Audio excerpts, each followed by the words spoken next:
haddaba walaal salaada cishaha iyo salaada subaxa faa'iidooyinka laga helo maxay tahay?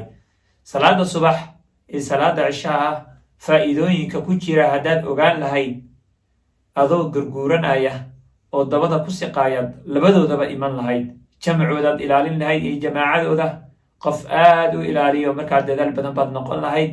haddaba salaada subax iyo salaada cishaha faa'iidooyin badan baa ku jira. weliba qofkii labadaa ka tagana astaantii munaafiqiinta ayuu yeelanayaa iyo calaamadaha lagu garta weeye qofka munaafiqa.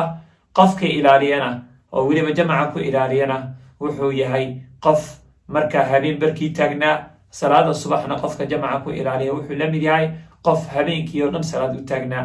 haddaba labadaas salaad haddaad ilaaliso ilaahay subxaanahu watacaala faa'iidooyin badan buu ku siinayaa. weliba haddaad ogaan lahayd faa'iidooyinka laga helana adoo dabada ku siqayaad imaan lahayd oo garguuranaya. haddaba wala labadaas salaad ilaali. baaraka allahu fiikum.